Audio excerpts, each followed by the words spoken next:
e 17.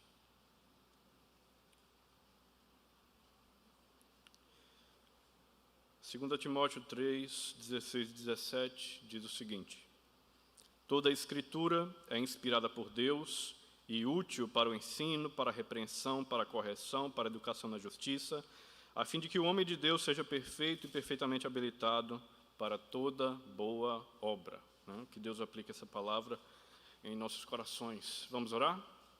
Senhor, nosso Deus e nosso Pai, agradecemos, meu Deus, pela Tua graça e pela Tua misericórdia de o Senhor nos permitir estar, meu Pai, essa noite reunidos em Teu nome.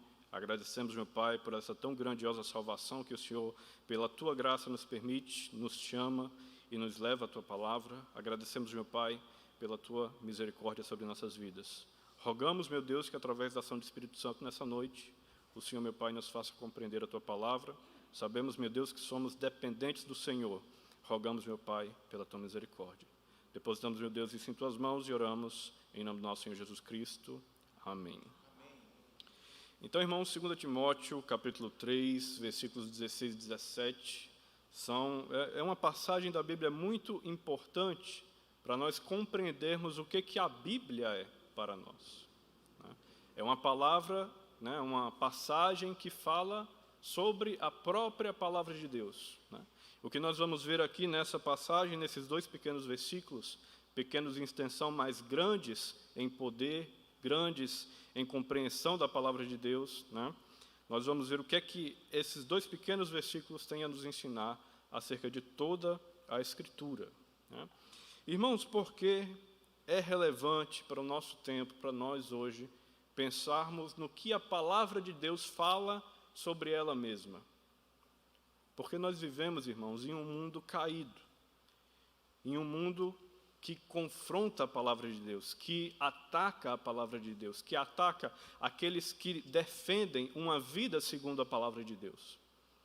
E esse tipo de pensamento, esse tipo de comportamento tem se infiltrado dentro das igrejas de tal forma que hoje existem movimentos cristãos, igrejas que se dizem cristãs, mas que não creem mais na veracidade da palavra de Deus, que não creem mais na suficiência da palavra de Deus para uma boa vida cristã, que não creem mais que a palavra de Deus é a única palavra que é realmente relevante e importante para vivermos uma vida que realmente agrada a Deus. Então, nesse cenário, irmãos, nos é relevante olharmos para a palavra de Deus e vermos o que é que ela diz sobre ela mesma, para que nós possamos ter a ideia correta sobre o que é a Bíblia, sobre o que é as Escrituras, sobre o que é, irmãos, essa tão grandiosa palavra que Deus nos permite ter em nossas mãos. Nos é relevante também, irmãos, pensarmos nisso quando olhamos tantos e tantos países onde existem tantos e tantos irmãos que são proibidos de terem em suas mãos uma Bíblia, que são proibidos de se dedicarem à palavra de Deus, que são perseguidos, que são presos e até mesmo assassinados quando a Bíblia é encontrada em seus lares. Então, isso é uma responsabilidade que nos cabe, como igreja de Cristo, como representantes de Cristo nesse mundo, como representantes da nação celestial neste mundo. Defender aquilo que a Bíblia é e crer naquilo que a Bíblia realmente é. Por isso, essa passagem, irmãos, é tão relevante para o nosso contexto.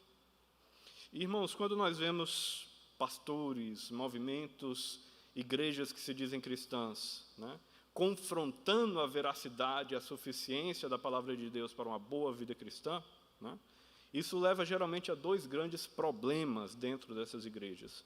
Dois grandes problemas para dentro do meio evangélico protestante como um todo, que é o sincretismo. O primeiro, o sincretismo cultural, e o segundo, o sincretismo religioso. O que é isso? A mistura. Quando nós vemos, irmãos, a doutrina do nosso Senhor Jesus Cristo, quando nós vemos aquilo que o nosso Senhor Jesus Cristo ensinou, o que, no fim das contas, isso representa? Representa uma contracultura. Aquilo que a Bíblia nos ensina é algo que vai contra a cultura deste mundo, é algo que vai contra o que esse mundo defende, é algo que vai contra o que esse mundo pensa. que vai contra como esse mundo se comporta, vai contra aquilo que esse mundo pensa no âmbito da ética, aquilo que realmente é correto do nosso, né, do ponto de vista secular, do ponto de vista humano. Isso faz com que muitos irmãos, muitas pessoas que se dizem crentes e até mesmo muitos grandes líderes de movimentos e de denominações protestantes evangélicas do nosso meio, ensinem e se comportem coisas que são completamente opostas àquilo que é ensinado pelas Escrituras. Por que isso acontece?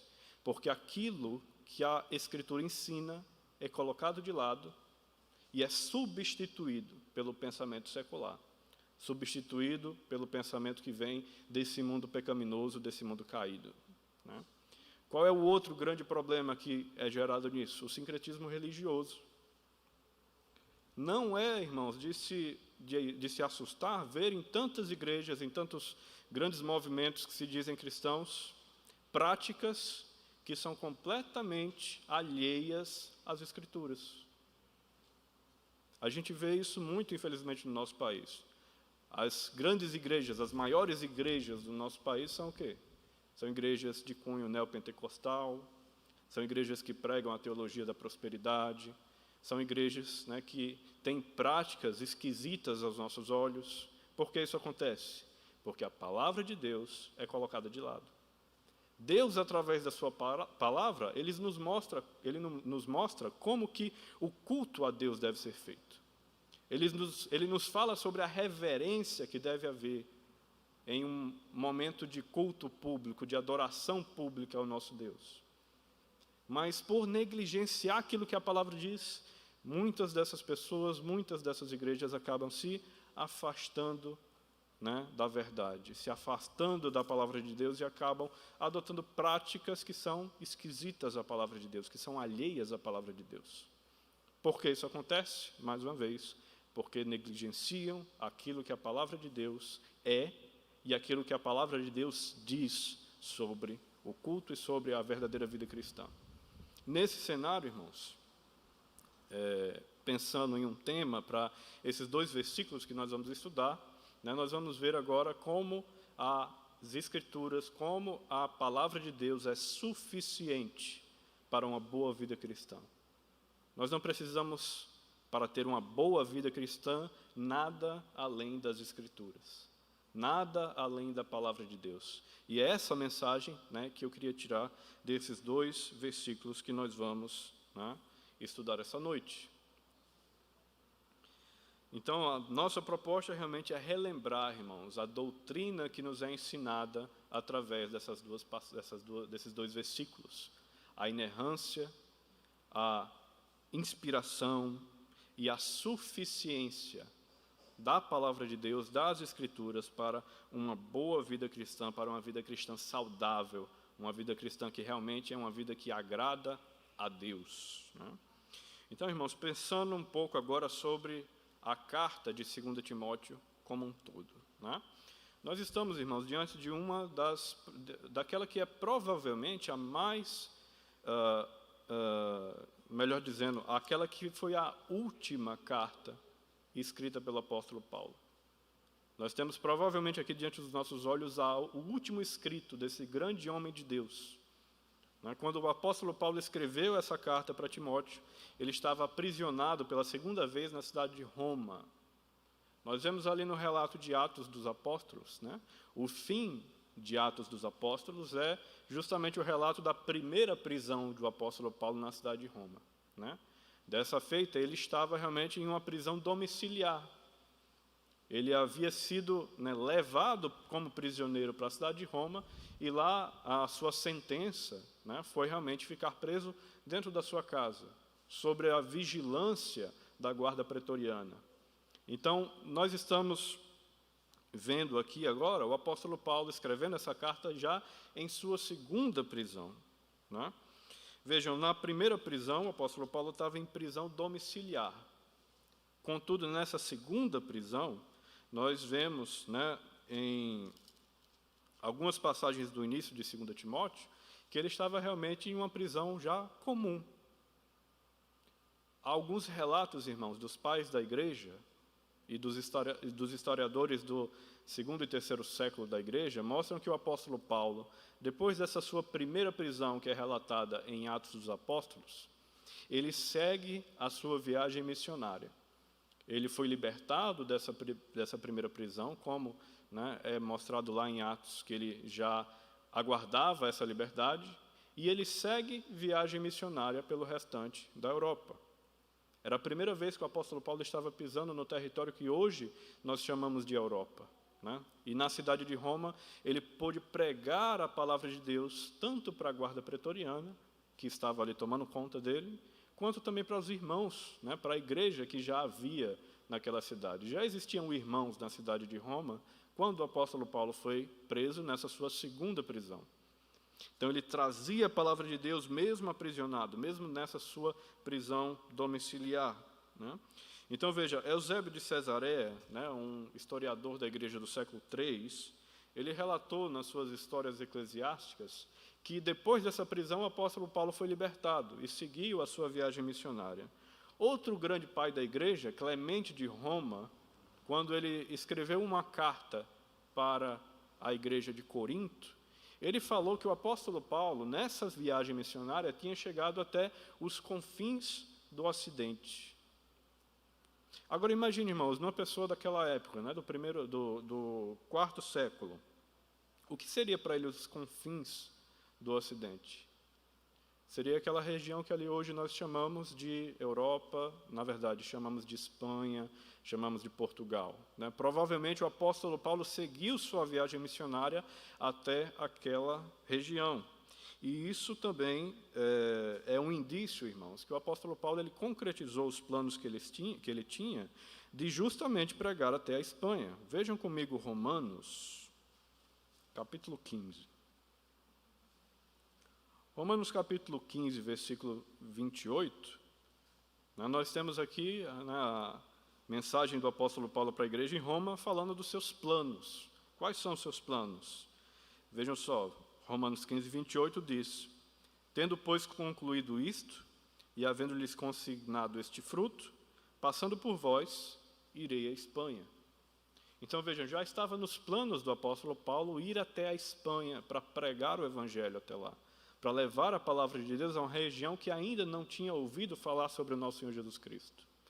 Nos relatos dos pais da igreja, né, a Bíblia não nos fala sobre isso, mas nos relatos dos pais da igreja nós vemos que provavelmente o apóstolo Paulo realmente seguiu esses planos, seguiu em direção à Espanha, para levar a palavra a essa região que ainda não havia sido evangelizada, ainda não havia igrejas nessa região, né? E foi justamente, irmãos, durante essa viagem, provavelmente durante essa viagem, ele foi à Espanha e retornou, que ele foi preso pela sua segunda vez. E é justamente essa segunda prisão que agora é o contexto que nós temos de 2 Timóteo. Vamos voltar lá para 2 Timóteo? Quando nós vemos 2 Timóteo, capítulo 2, 2 Timóteo capítulo 2, versículo 9, o apóstolo Paulo vai nos trazer uma ideia, né, do que ele estava passando naquele momento. Como era essa nova prisão do apóstolo Paulo, né? 2 Timóteo 2,9 nos mostra um pouco sobre isso, nos traz luz ao entendimento dessa questão, que diz assim, 2 Timóteo 2,9. Vamos ver 2,8, versículo 8.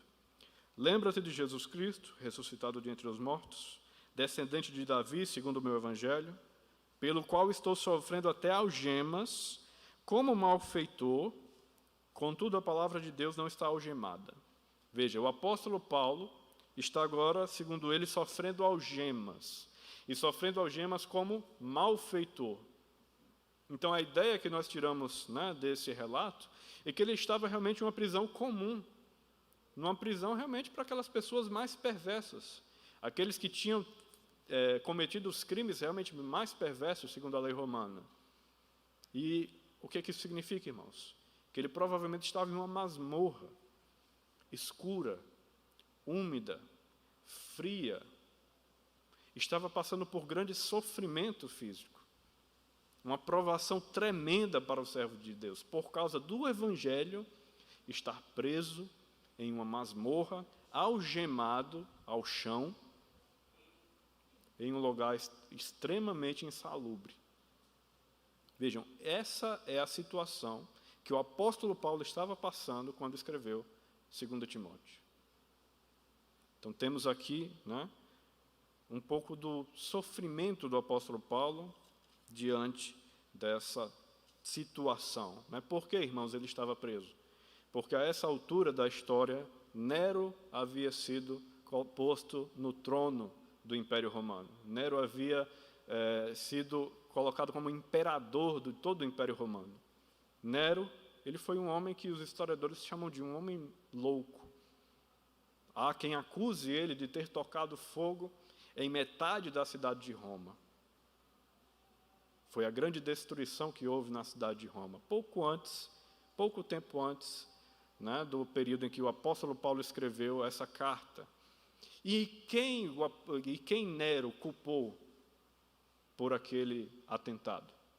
Os judeus e os cristãos. Então, naquele momento, Nero tinha surgido, se levantado como o grande perseguidor da igreja. E era esse homem que era imperador. Era esse homem a autoridade instituída sobre o governo. Esse homem, ele foi um grande perseguidor do Evangelho, e por isso que o apóstolo Paulo foi preso, nesse período que ele escreveu 2 Timóteo.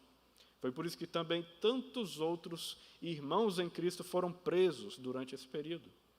Há historiadores, irmãos, antigos que dizem que as praças de Roma eram iluminadas com os corpos dos cristãos que estavam em chamas, perseguidos pelo Império Romano.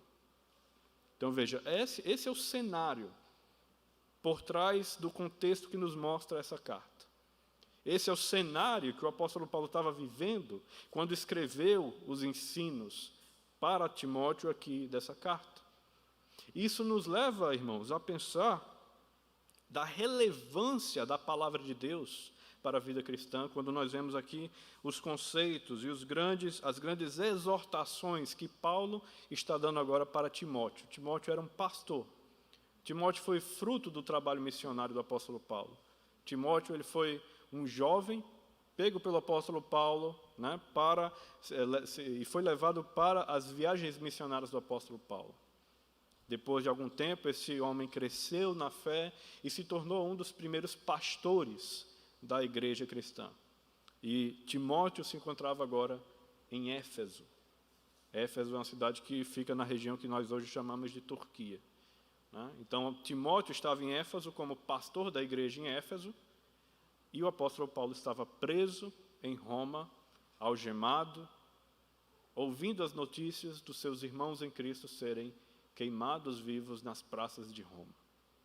Esse é o contexto, por trás dessa carta.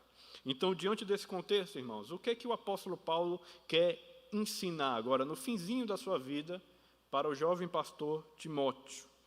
2 Timóteo, nós podemos dividi-la em 4 grandes exortações que o apóstolo Paulo traz para o pastor Timóteo. A primeira exortação está no primeiro capítulo, versículo 13. Abram aí, 2 Timóteo, capítulo 1, versículo 13.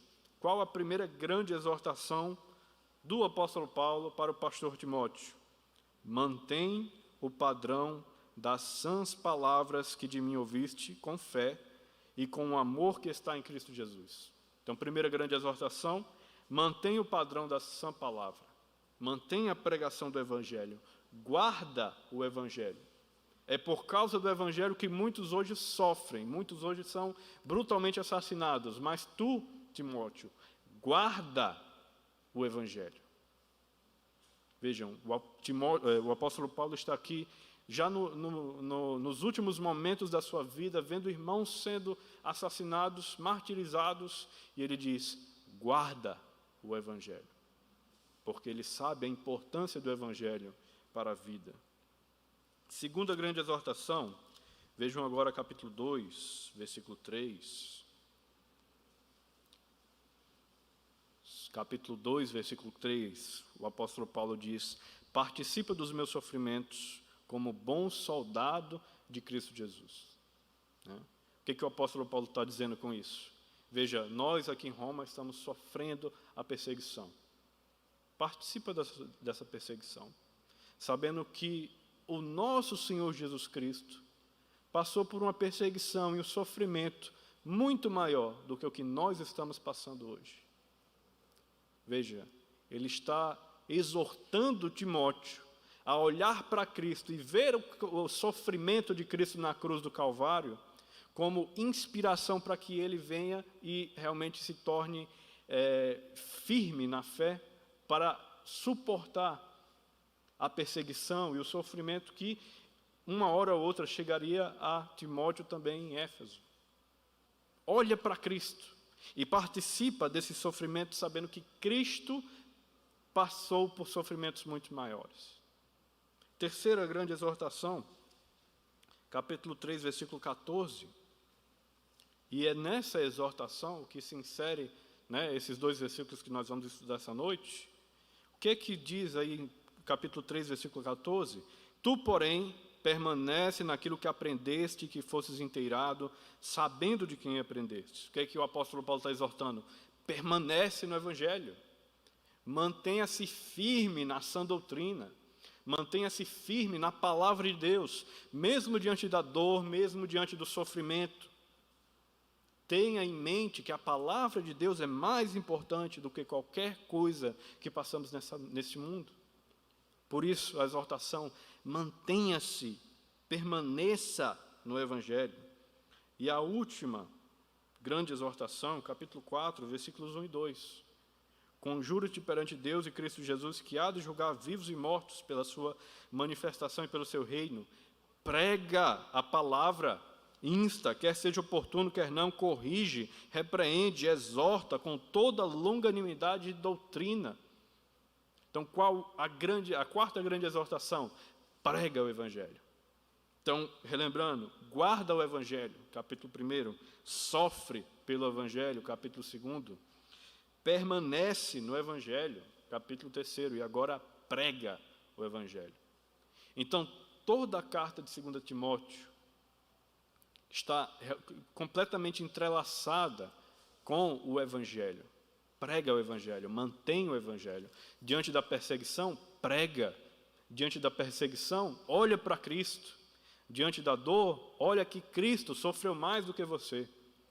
Essa é a mensagem de Paulo para a vida do pastor Timóteo, para a vida da igreja em Éfeso e também para a nossa vida.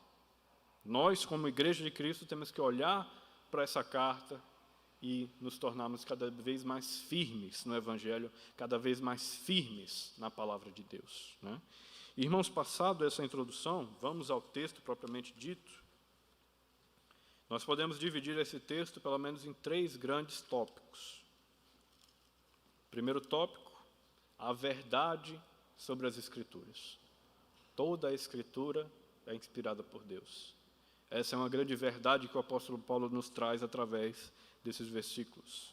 Segundo tópico, segundo ponto, a utilidade das Escrituras.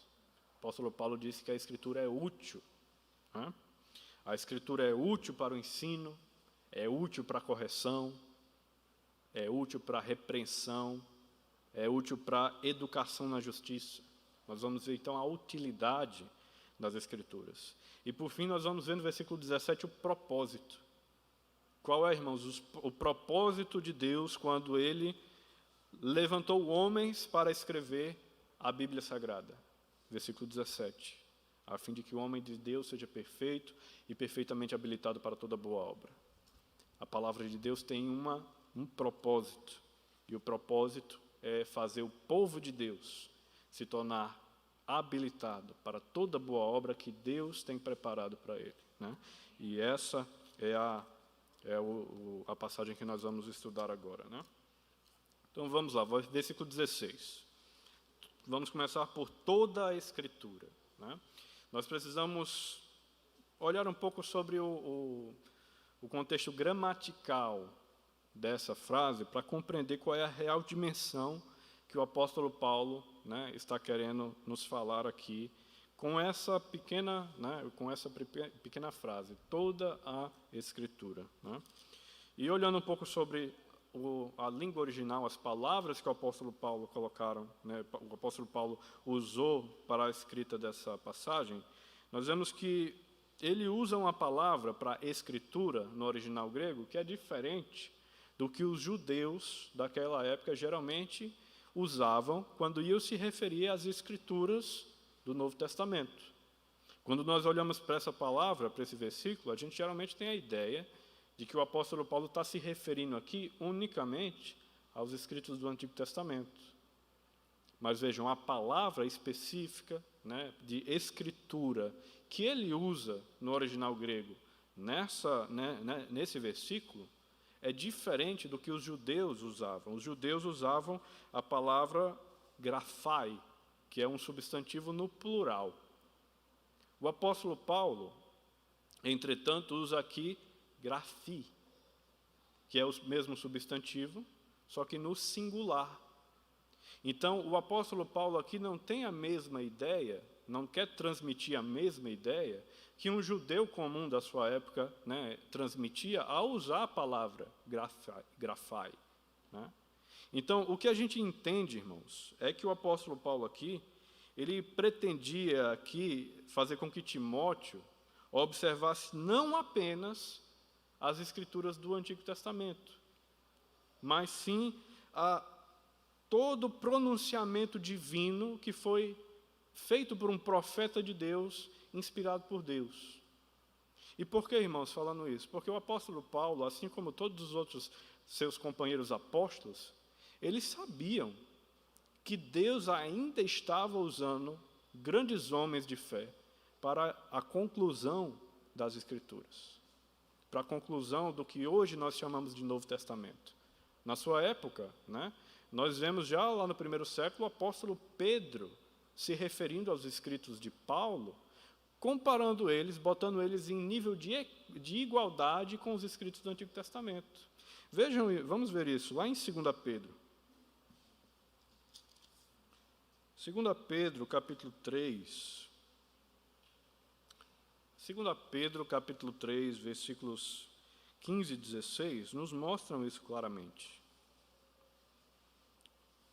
O apóstolo Pedro aqui está trazendo uma exortação para a igreja, e ele vai falar agora sobre os escritos do apóstolo Paulo. E vejam o que ele diz. 2 Pedro 3,15. E tende por salvação a longanimidade de nosso Senhor, como igualmente o nosso amado irmão Paulo vos escreveu, segundo a sabedoria que lhe foi dada, ao falar acerca desses assuntos, como de fato costuma fazer em todas as suas epístolas, nas quais há certas coisas difíceis de entender, que os ignorantes e instáveis deturpam, como também deturpam as demais escrituras. Então, o que é que o apóstolo Pedro está fazendo aqui? Botando em nível de equidade as epístolas do apóstolo Paulo e as demais escrituras. Ele faz isso quando mostra que, né, os insubordinados de sua época estavam deturpando os escritos do apóstolo Paulo, assim como faziam das demais escrituras. E vejam que escrituras aí está com E maiúsculo, uma referência clara ao Antigo Testamento. Então veja, na mente dos apóstolos do nosso Senhor Jesus Cristo, já aqui no início da igreja, depois que o nosso Senhor voltou aos céus, eles já tinham essa ideia que as escrituras sagradas ainda estavam sendo produzidas. E Pedro aqui compara os escritos de Paulo com os escritos do Antigo Testamento, no mesmo nível de equidade.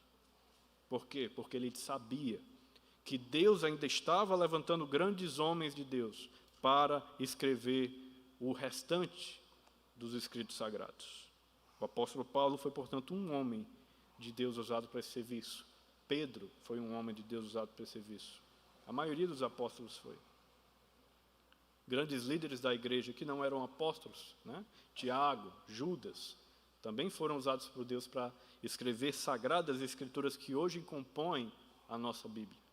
Na época do apóstolo Paulo, o Novo Testamento ainda não existia por completo.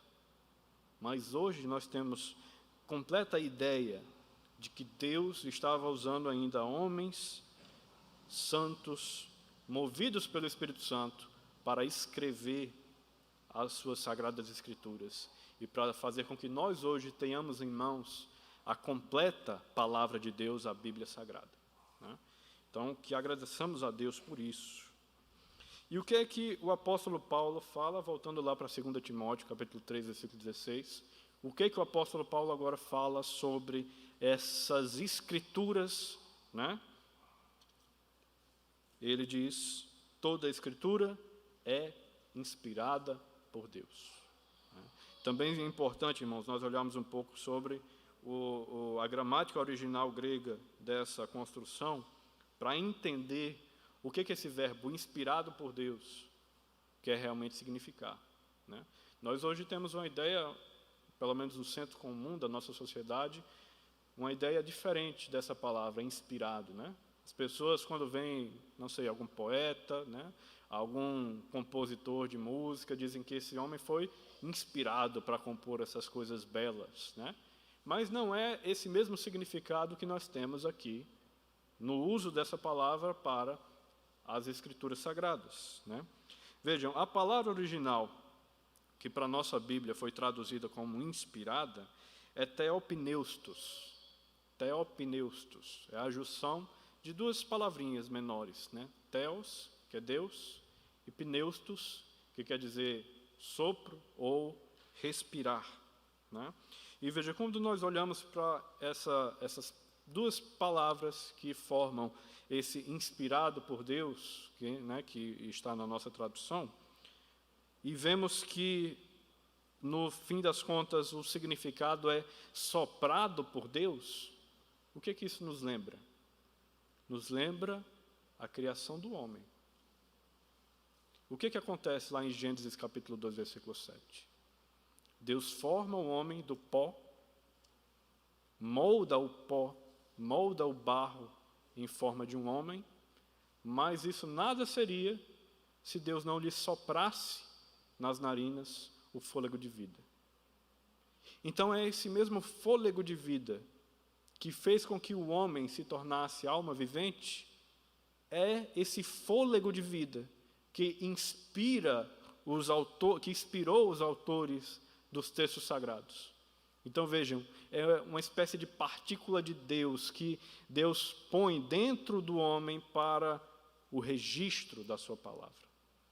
É uma espécie de ação divina, sobrenatural, que fez com que os escritos que hoje chamamos de Bíblia Sagrada fossem compostos. E isso nos leva, irmãos, a uma ressalva importante. A inspiração é sobre a Escritura e não sobre o escritor, né? O que é que o apóstolo Paulo diz? Toda a Escritura é inspirada por Deus. Então não foi o apóstolo Paulo que foi inspirado, foi o texto original, foi o registro, foi o documento que o apóstolo Paulo escreveu da carta que foi inspirado. Então a ideia de inspiração de Deus sobre as Escrituras, né, é Deus, de alguma forma sobrenatural, supervisionando aquilo que o autor estava escrevendo, para fazer com que o texto fosse inspirado, para que o texto fosse inerrante, não houvesse erros, para que o texto abençoasse a vida das pessoas, para que o texto levasse pessoas a Deus. Então o que é inspirado? É a palavra, é a Bíblia, não é o homem. O apóstolo Paulo foi um grande homem de Deus, mas não podemos de forma alguma dizer que o apóstolo Paulo era inspirado por Deus. Não, ele era um homem falho, como nós somos. Deus decidiu derramar a sua bênção, a sua graça sobre ele, para usá-lo para escrever as suas escrituras e produzir assim um documento inspirado, produzir assim um texto inspirado. Por isso que toda a Escritura é inspirada por Deus. E essa, irmãos, é a verdade que nós temos acerca da palavra de Deus. Qual é a verdade sobre a Bíblia que nós tiramos desses versículos?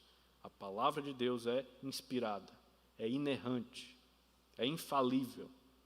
Deus inspirou esse documento, não a nossa tradução, mas o documento original que o apóstolo Paulo, redigiu.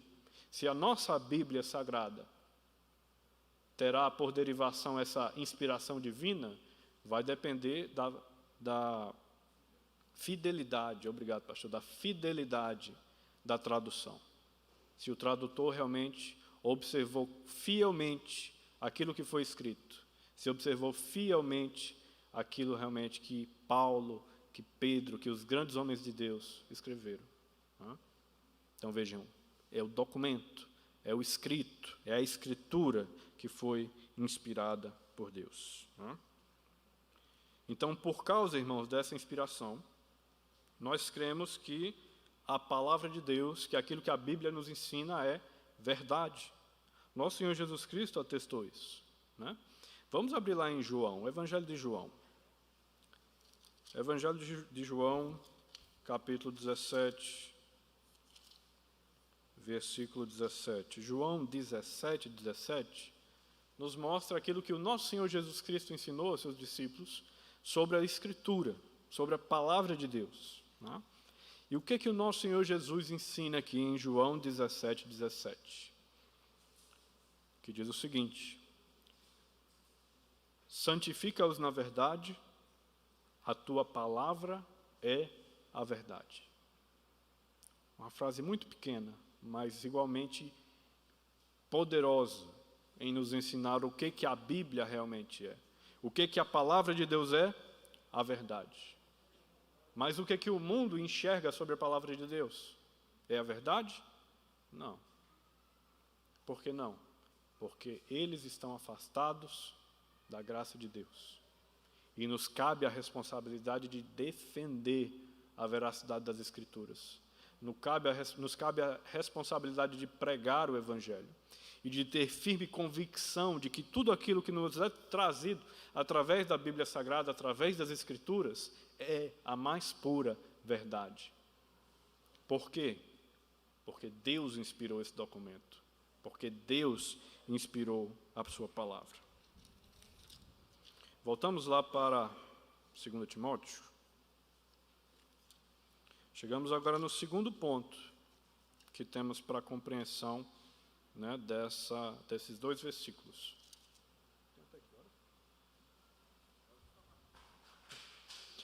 Então, nós vemos agora que a palavra de Deus é inspirada e vemos que ela é agora útil.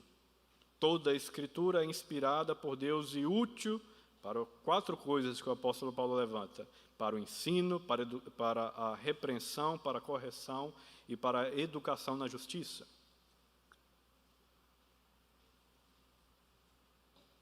Quatro grandes áreas da vida cristã extremamente importantes, e nós vamos vê-la agora. Ele primeiro diz que toda a Escritura é útil. O que o apóstolo Paulo quer dizer, irmãos, com essa palavra? Ele está dizendo que toda Escritura é proveitosa. Não há passagem da Bíblia que não seja proveitosa para a nossa vida. Não há passagem, não há trecho da Escritura que não é proveitosa para que nós possamos amadurecer em santidade e servir ao nosso Deus da melhor forma possível. E é por isso, irmãos, que nós devemos nos dedicar a essa palavra. Nos dedicar à leitura devocional, à leitura em estudo, nos dedicar a aprender aquilo que Deus nos tem revelado através dessa palavra. Por quê? Porque ela é proveitosa. Ela não é só para você olhar e achar bonita, como muitos crentes fazem, mas você tem que lê-la e aplicá-la à sua vida. Assim ela se tornará o quê? Proveitosa para uma boa vida cristã. A palavra de Deus, ela não nos foi revelada em vão. Ela possui uma utilidade, ela é proveitosa. Então, primeira utilidade da palavra de Deus, o ensino. E aqui, o apóstolo Paulo, no grego original, nos aponta para doutrina, para ensinamentos, para preceitos. Então, toda a Escritura é inspirada por Deus e útil para trazer doutrina para a nossa vida.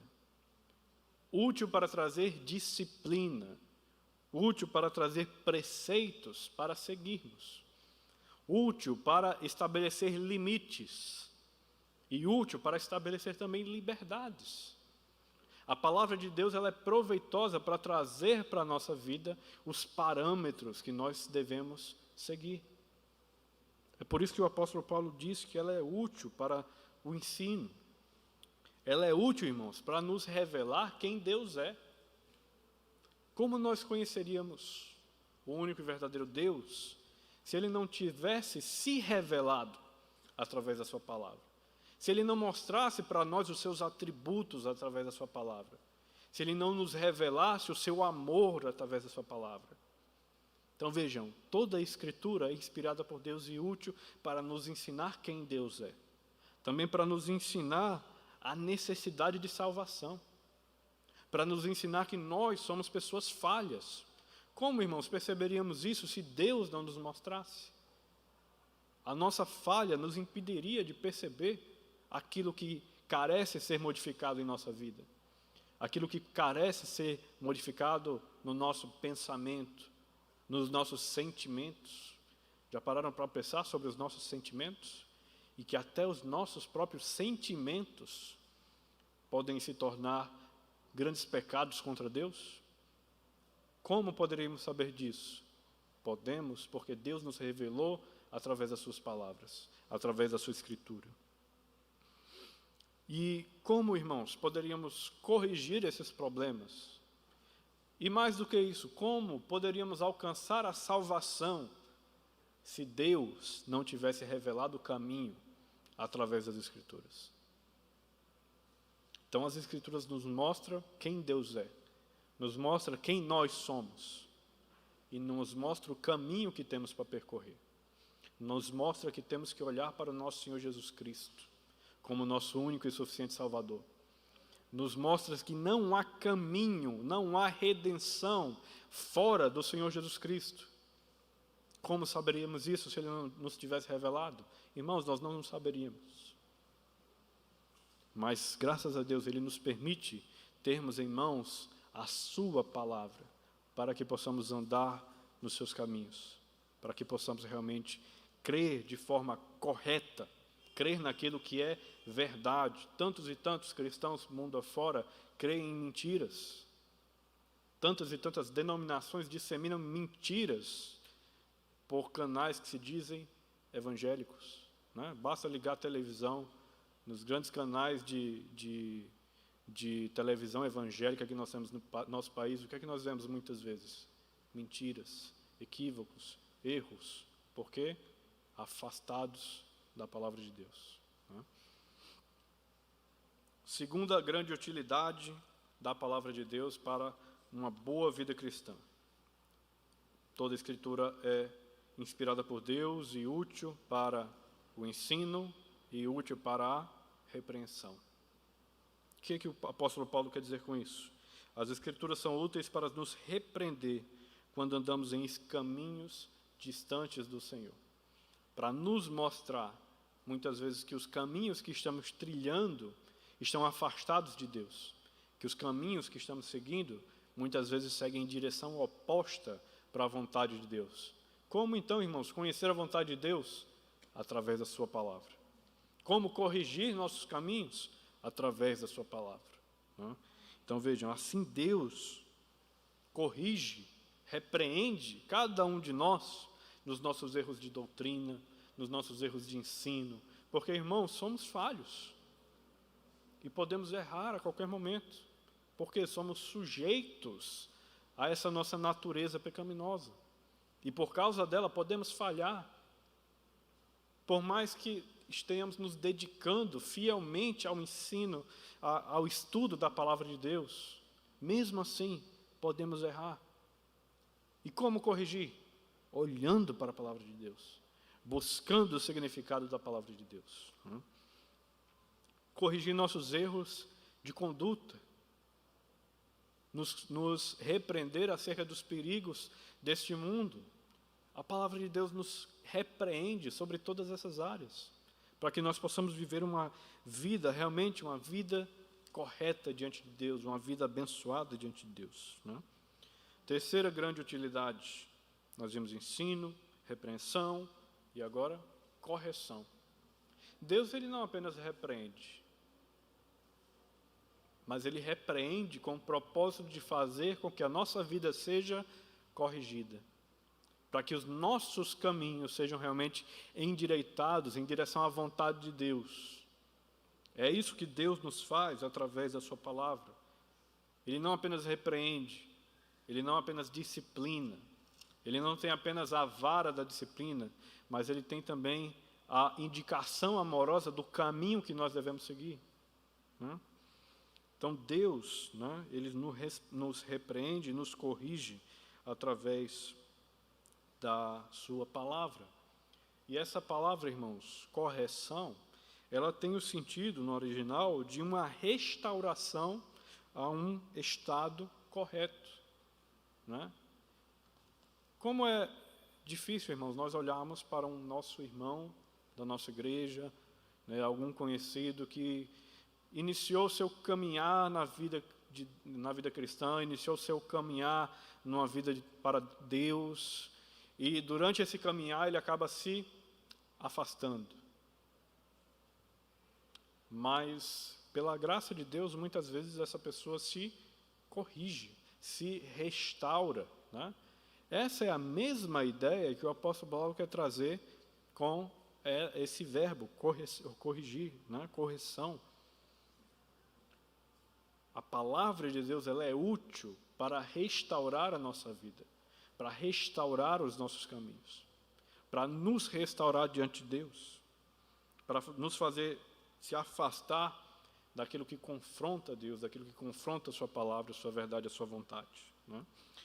A última grande utilidade, quarta e última grande utilidade que o apóstolo Paulo nos traz nesse versículo, educação para a justiça. E essa construção textual, ela nos aponta para uma educação que diz respeito ao preparo da mente, da moralidade, para seguir realmente os caminhos em direção a um amadurecimento espiritual, a uma vida realmente de santidade. Se quisermos, irmãos, viver uma vida de santidade, uma vida verdadeiramente piedosa a Deus, uma vida com uma motivação correta nos caminhos do Senhor, o que nós devemos fazer? Nos dedicar a uma educação na justiça, olhar para as Escrituras e buscar os caminhos que devemos seguir, os passos que devemos seguir para nos corrigir, os passos que devemos seguir para andar nos caminhos do Senhor, para viver uma vida que dificilmente no futuro será uma vida afastada dos caminhos do Senhor. Isso que significa educação na justiça. Aprender a viver uma vida agradável a Deus. Então aqui nós finalizamos a utilidade que o apóstolo Paulo nos aponta das Escrituras para uma boa vida cristã. Mas aí nós chegamos no terceiro tópico, que é o quê? O propósito das Escrituras, versículo 17, a fim de que o homem de Deus seja perfeito e perfeitamente habilitado para toda boa obra, né? Então vejam, precisamos pensar novamente sobre, né, a gramática original para entendermos essa passagem, né?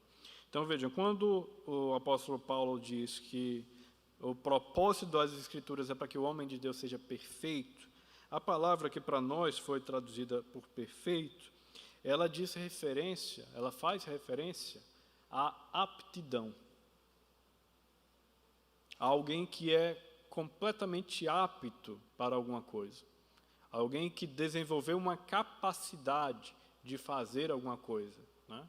Então vejam, nós vemos que aqui que no versículo 17, a fim de que o homem de Deus seja perfeito, seja apto para uma boa vida cristã, né? Então nós temos aqui a aptidão, uma aptidão especial para seguir os caminhos de Deus. Se nós quisermos, irmãos, seguir os caminhos de Deus, temos que estar aptos para isso. Temos que nos dedicar à educação na justiça. Temos que nos dedicar aos estudos da palavra de Deus, né?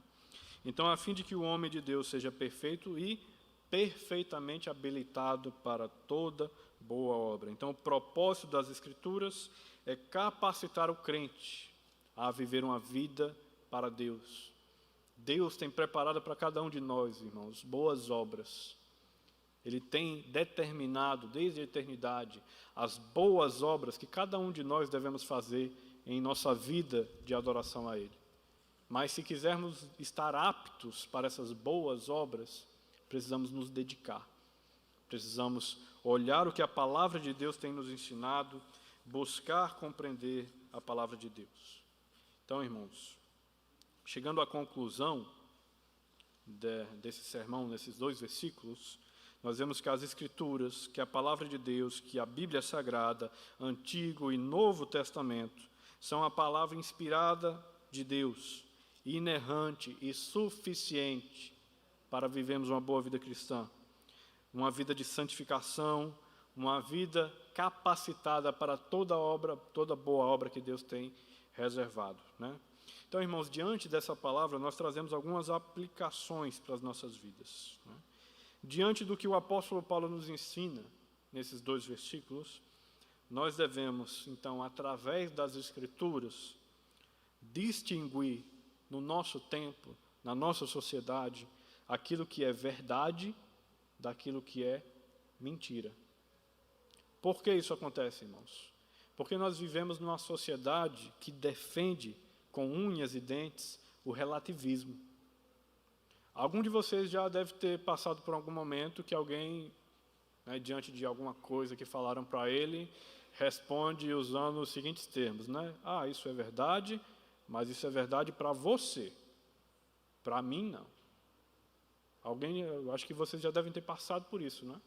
Não é difícil ouvirmos essas palavras nas pessoas da nossa sociedade.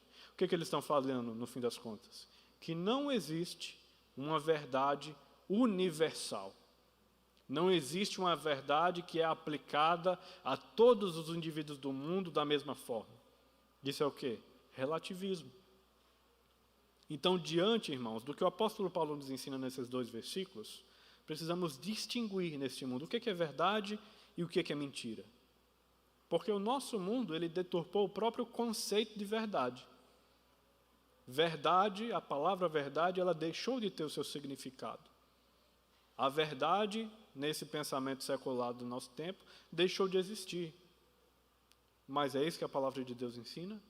Não. A palavra de Deus é a verdade. Tudo o que confronta a palavra de Deus, naturalmente, tem que ser mentira. Devemos nos dedicar ao estudo da palavra de Deus para poder distinguir entre o que é verdade e entre o que é mentira. Se quisermos conhecer a verdade dos nossos tempos, olhemos para a palavra de Deus. Se quisermos observar aquilo que é mentira, aquilo que é engano, aquilo que leva alguém para longe dos caminhos do Senhor, olhemos para a palavra de Deus, para as Escrituras. Outra aplicação. Devemos, irmãos, através da palavra de Deus, através da Bíblia Sagrada, adquirir sabedoria. Vejam, o apóstolo Paulo diz, toda a Escritura é inspirada, versículo 17, a fim de que o homem de Deus seja perfeito e perfeitamente habilitado para toda boa obra. Para exercer toda boa obra de Deus em nossa vida, precisamos ter sabedoria. Onde buscamos sabedoria?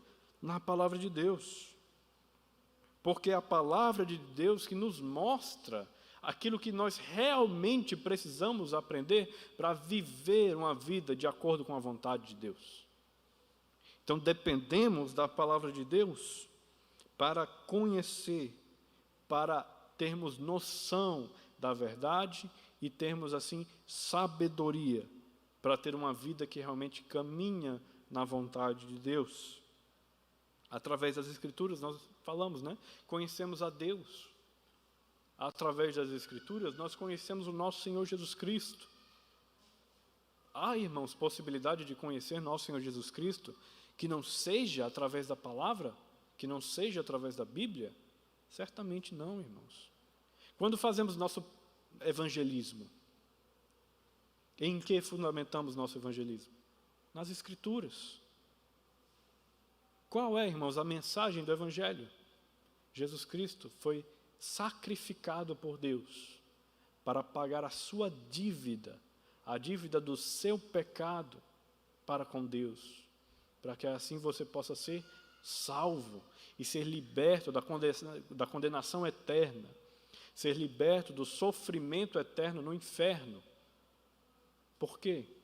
Porque o nosso Senhor Jesus Cristo morreu na cruz como um sacrifício de Deus para pagar a dívida que eu e você tínhamos com Deus.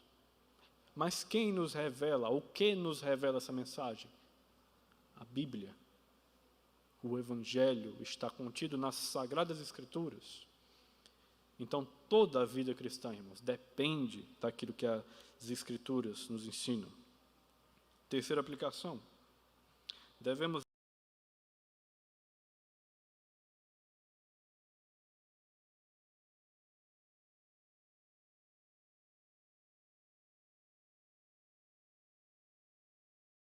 o conhecimento do Antigo Testamento. Eles eram aqueles mestres que ensinavam às pessoas os caminhos de Deus. Mas qual foi o grande pecado deles? Eles não ensinavam apenas as Escrituras. Eles criaram toda uma tradição para, através dessa tradição, interpretar as Escrituras, complementar as Escrituras, adicionar à Escritura pensamentos novos. Fizeram. E por causa disso, né, o que foi que nosso Senhor Jesus Cristo chamou, de que o nosso Senhor Jesus Cristo chamou esses homens?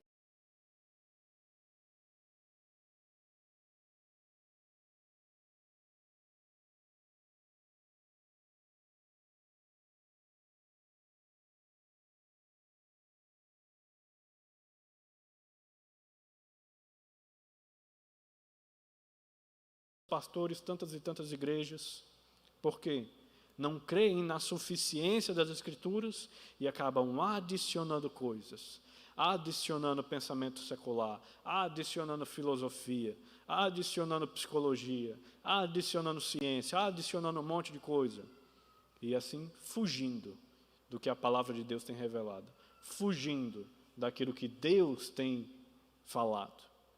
Esse é o grande pecado da nossa época, como foi o grande pecado dos fariseus do primeiro século.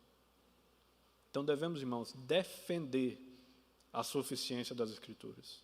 Se quisermos realmente que a nossa igreja cresça, que a nossa igreja seja uma igreja firmada na palavra de Deus, firmada na graça de Deus, devemos defender que as Escrituras são suficientes para determinar as regras da nossa vida, para determinar os limites e as liberdades da nossa vida. Que se façamos ou deixamos de fazer algo, seja por causa da palavra de Deus, seja por causa daquilo que a palavra de Deus nos ensina. Esse é o grande objetivo da palavra de Deus para a nossa vida, como nós vimos durante toda essa carta de Paulo a Timóteo.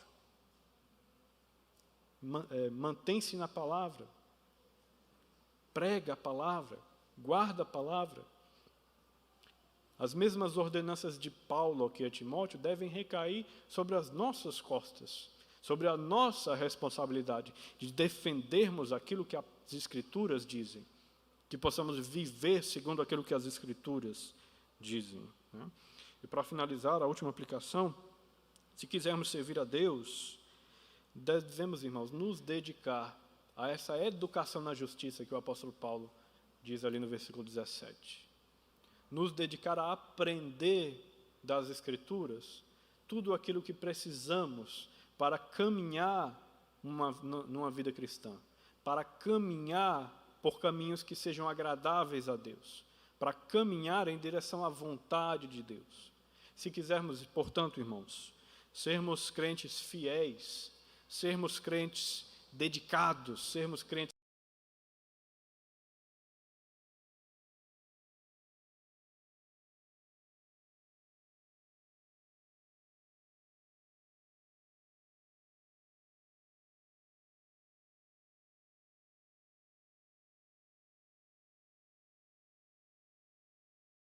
mas praticantes, irmãos, meu Deus, da tua palavra. Rogamos, meu Deus, pela tua misericórdia, para que o Senhor, meu Deus, nos ajude através da ação do Espírito Santo, porque sabemos que somos falhos e somos dependentes do Senhor. Nós depositamos, meu Pai, nossas vidas em tuas mãos e oramos em nome do nosso Senhor Jesus Cristo. Amém. Então, reverendo Diogo. Amém. Louvado seja o nome do Senhor. O apóstolo Paulo, na perícope anterior a essa que nosso irmão seminarista Judson falou, ele ainda diz para Timóteo: tu, porém, permaneces naquilo que aprendestes, sabendo de quem aprendestes, e que desde a infância sabes